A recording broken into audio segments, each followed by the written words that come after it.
So sarap. Hi, karon kay magbuhat ta og dry shirataki rice nga nay ginamos og eggs.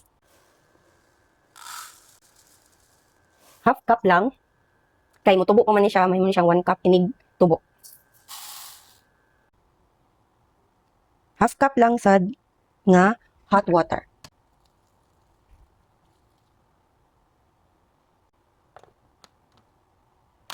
Wait for 10 minutes. After 10 minutes, inani na yung forma.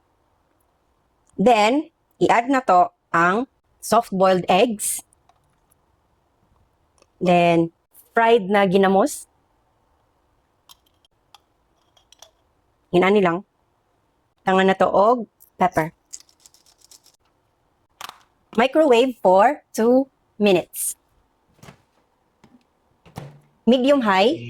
So, after 2 minutes, muna ni siya ang result. Na-melt na ang akong gi-refrigerate nga bagoong. So, ang buhaton, i-mix. So, ang kaning egg yolk nga soft pagka-boil, mauna ni siyang mahimong additional sauce sa ako ang bahog-bahog na shirataki rice. Kay favorite na ko ang laylam rice, pero wala naman ko kakaon ng laylam. So, nagbuhat og bagoong version niya nga low carb. Tilawan na to.